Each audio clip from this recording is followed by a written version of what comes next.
Rekan-rekan sekalian, calon peserta PPG dalam jabatan, peserta verbal sasaran 1, 2, dan 3, di mana saja Bapak dan Ibu guru berada, selamat berapa saja.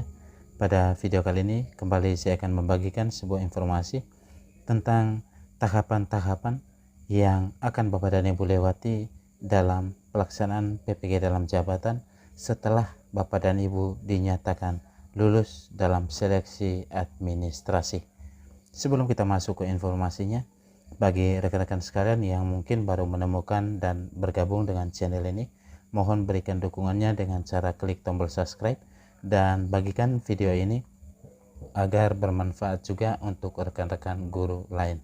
Oke, Bapak dan Ibu sekalian, setelah Bapak dan Ibu dinyatakan lulus dalam tahapan seleksi administrasi yang sudah diumumkan kemarin tertanggal 30 Maret 2023, maka Bapak dan Ibu akan masuk ke tahapan-tahapan selanjutnya sampai pada tahapan UKM PPG atau UP yang merupakan tahapan akhir dari rangkaian kegiatan PPG dalam jabatan ini. Oke, Bapak dan Ibu sekalian, bagi Bapak dan Ibu yang sudah dinyatakan lulus dalam seleksi administrasi khusus peserta verbal 1, 2, dan 3, saya ucapkan profesiat ya. Sekarang Bapak dan Ibu bersiap-siap diri untuk mengikuti pelaksanaan PPG dalam jabatan tahun 2023 ini. Nah, tahapan-tahapan apa saja yang perlu kita lewati atau wajib kita lewati dalam pelaksanaan rangkaian PPG dalam jabatan ini, Bapak dan Ibu sekalian? Adapun beberapa tahapan yang akan kita lewati dalam pelaksanaan PPG dalam jabatan ini, dan saya akan jelaskan secara garis besar tahapan-tahapannya semenjak Bapak dan Ibu dinyatakan lulus dalam seleksi administrasi sampai pada UP atau UKM PPG yang merupakan tahap akhir dari pelaksanaan PPG dalam jabatan ini. Oke, Bapak dan Ibu sekalian, setelah Bapak dan Ibu dinyatakan lulus dalam seleksi administrasi ini, maka Bapak dan Ibu akan masuk ke tahap selanjutnya, yaitu konfirmasi kesediaan. Konfirmasi kesediaan ini merupakan pertanyaan yang diajukan kepada calon peserta PPG dalam jabatan, apakah peserta tersebut bersedia untuk mengikuti rangkaian kegiatan PPG dalam jabatan ataukah tidak. Jika Bapak dan Ibu tidak bersedia, maka Bapak dan Ibu bisa menyatakan tidak bersedia. Jika Bapak dan Ibu bersedia, maka Bapak dan Ibu wajib menyatakan bersedia ya. Jadi ini tahapan setelah Bapak dan Ibu dinyatakan lulus seleksi administrasi, yaitu masuk ke tahapan konfirmasi kesediaan.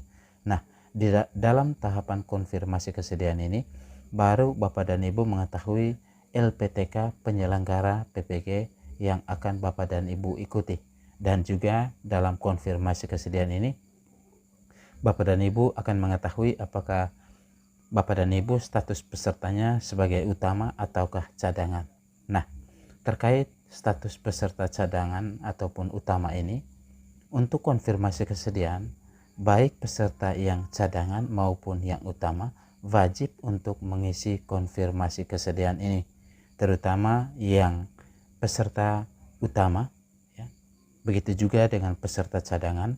Peserta cadangan ini akan memiliki peluang untuk mengikuti PPG dalam jabatan tahun 2023 bila mana ada peserta utama yang statusnya utama tidak mengisi konfirmasi kesediaan ini, entah dengan alasan keberatan untuk mengikuti PPG dalam jabatan ataupun terlambat mendapatkan informasi ataupun notifikasi di SIM PKB-nya ya. Sehingga ketika batas akhir pengisian konfirmasi kesediaan ini mereka tidak mengisi konfirmasi kesediaan, maka kuota atau kekosongan ini akan diisi oleh peserta yang statusnya sebelumnya adalah cadangan.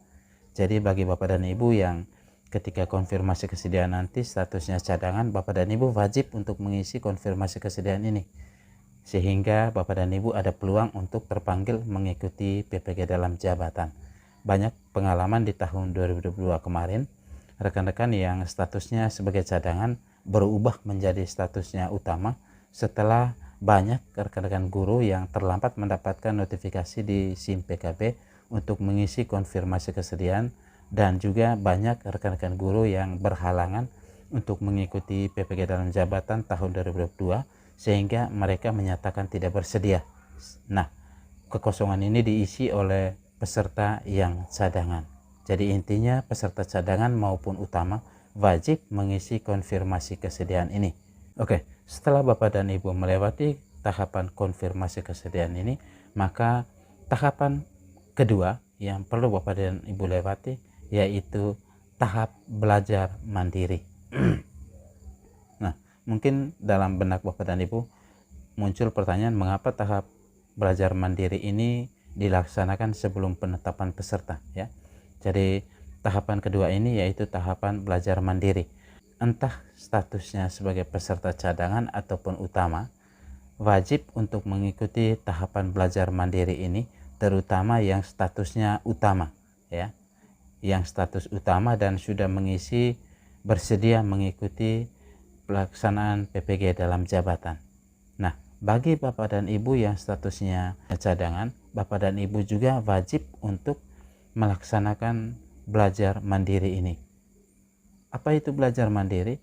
Belajar mandiri ini adalah momen di mana kita diberi kesempatan oleh Kemendikbud untuk mempersiapkan diri dengan cara mempelajari modul-modul yang sudah diberikan dalam akun SIM PKB. Nantinya di akun SIM PKB Bapak dan Ibu akan muncul unduh materi, ya. Jadi Bapak dan Ibu wajib klik unduh materi itu untuk Bapak dan Ibu download. Setelah itu modul-modul tersebut Bapak dan Ibu pelajari secara mandiri, ya. Nah, tahapan ini dilaksanakan sebelum penetapan peserta, ya. Setelah Bapak dan Ibu melaksanakan tahapan belajar mandiri ini yang biasanya rentang waktunya 2 minggu, ya, 14 hari. Bapak dan Ibu diberi waktu selama 14 hari untuk mempelajari modul-modul. Bapak dan Ibu akan masuk ke tahapan selanjutnya, yaitu tahapan ketiga, yaitu penetapan peserta PPG dalam jabatan oleh Kemendikbud. Nah, disinilah Bapak dan Ibu akan jelas statusnya, apakah Bapak dan Ibu masuk sebagai peserta PPG dalam jabatan tahun 2023 ataukah bukan peserta, ya. Nah, jika Bapak dan Ibu sudah ditetapkan sebagai peserta PPG dalam jabatan tahun 2023, maka Bapak dan Ibu resmi sebagai mahasiswa PPG dalam jabatan tahun 2023, ya. Setelah penetapan peserta ini akan masuk ke tahapan keempat, yaitu tahapan lapor diri, ya. Biasanya untuk tahap lapor diri ini waktunya hanya diberi 3 hari, ya. Waktu yang diberikan kepada kita untuk mempersiapkan segala sesuatu, terutama dokumen-dokumen yang perlu diupload di akun SIM PKB kita, hanya 3 hari saja. Jadi saran saya, jika Bapak dan Ibu yang statusnya utama, maka Bapak dan Ibu sebaiknya mempersiapkan diri, terutama berkas-berkas ini, sebelum waktu lapor diri ini, sehingga ketika jadwal lapor diri, Bapak dan Ibu sudah mempersiapkan dokumen-dokumen tersebut. Nah, apa-apa saja dokumen yang perlu dipersiapkan oleh mahasiswa PPG dalam jabatan dalam tahapan lapor diri ini akan saya bahas dalam video saya berikutnya, ya. Pastikan bahwa Bapak dan Ibu memberikan dukungan dengan cara klik subscribe, sehingga ketika saya membagikan video-video saya terbaru terkait informasi PPG dalam jabatan tahun 2023 ini, Bapak dan Ibu tidak akan tertinggal informasi yang saya bagikan tersebut, ya. Oke, setelah Bapak dan Ibu lapor diri, ya, maka Bapak dan Ibu akan masuk ke tahapan orientasi mahasiswa, ya. Orientasi mahasiswa ini 3 hari setelah tahapan lapor diri, ya. Jadi orientasi mahasiswa ini dilaksanakan oleh LPTK masing-masing penyelenggara PPG dalam jabatan, ya.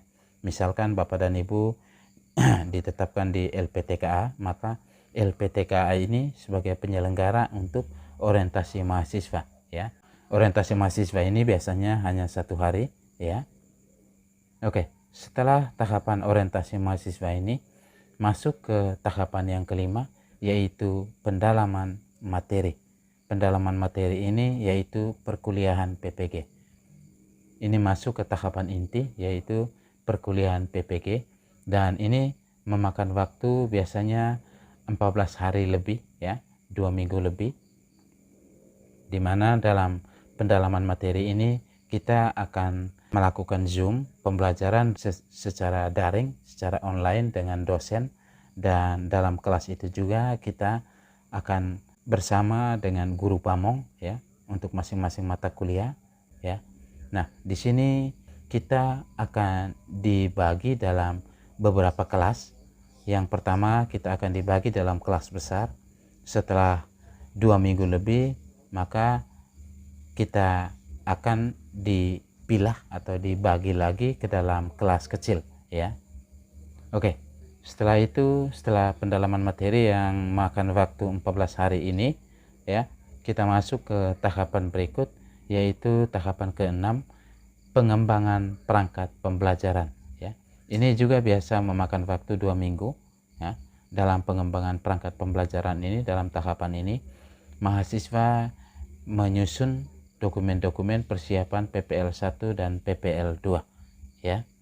Dalam pengembangan perangkat pembelajaran ini juga kita akan melakukan peer teaching ya, untuk persiapan sebelum kita terjun ke PPL 1 maupun PPL 2. Setelah itu kita masuk ke tahapan yang ke-7, yaitu tahapan uji komprehensif ya.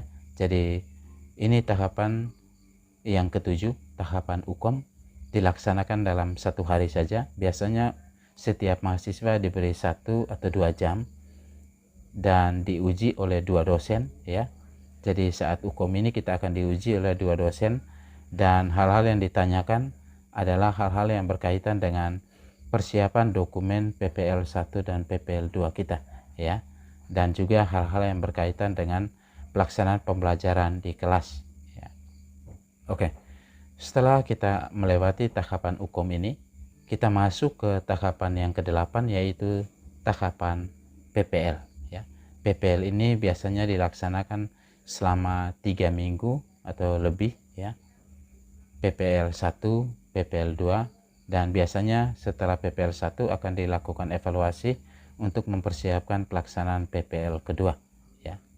Oke, Bapak dan Ibu sekalian, setelah kita melewati tahapan yang ke-8, yaitu tahapan PPL ini, maka kita masuk ke tahapan berikut, yaitu UKIN ya, uji kinerja. Jadi uji kinerja ini, UKIN ini ada 2 jenis, uji kinerja portofolio dan juga uji kinerja praktik pembelajaran. Jadi untuk video praktik pembelajaran ini, Bapak dan Ibu bisa tonton video yang sudah saya bagikan dalam kanal YouTube ini ya.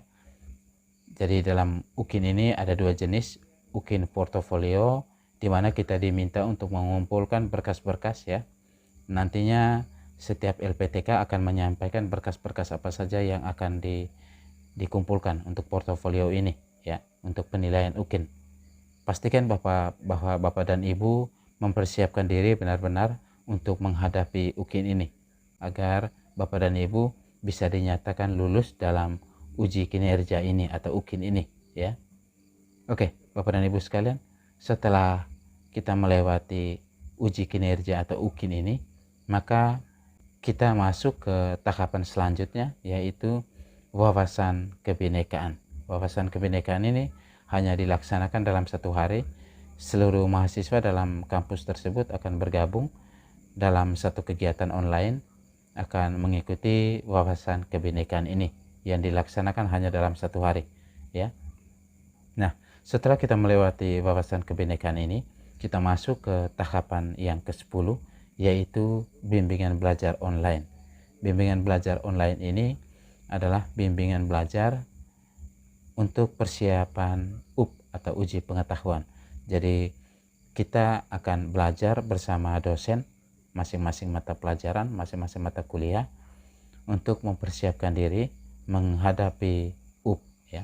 Kita akan membahas soal yang diprediksi akan keluar saat ujian pengetahuan nanti ya. Pastikan bahwa Bapak dan Ibu benar-benar mengikuti bimbingan belajar online ini, karena penentu kelulusan Bapak dan Ibu dalam PPG dalam jabatan ini adalah UKIN dan UP ya. Pastikan bahwa Bapak dan Ibu benar-benar mempersiapkan diri untuk mengikuti uji pengetahuan ini atau UKM PPG ini ya. Oke, setelah kita melewati tahapan bimbingan online ini, maka kita masuk ke tahapan finish akhir, yaitu UKM PPG, uji kompetensi mahasiswa PPG dalam jabatan ya. Jadi Bapak dan Ibu akan masuk ke tahapan akhir, yaitu uji pengetahuan. Bila mana Bapak dan Ibu berhasil atau dinyatakan lulus dalam uji pengetahuan ini, maka Bapak dan Ibu berhak untuk mendapatkan sertifikat pendidik sebagai guru profesional. Tetapi jika Bapak dan Ibu tidak lulus dalam UP ini, maka Bapak dan Ibu akan diberi kesempatan 3 kali untuk mengikuti atau mengulang UP ini ya, yang disebut retaker ya. Usahakan Bapak dan Ibu yang tonton video ini persiapkan diri sebaik mungkin agar Bapak dan Ibu berhasil dan dinyatakan lulus dalam uji pengetahuan PPG dalam jabatan tahun 2023 dengan sekali mengikutinya ya. Oke, Bapak dan Ibu sekalian, sekian saja informasi terkait tahapan-tahapan yang wajib dilewati oleh setiap mahasiswa PPG dalam jabatan dalam pelaksanaan PPG dalam jabatan secara daring ini. Oke, sekian saja. Semoga informasi ini bermanfaat. Salam supervisi. Sekian dan terima kasih.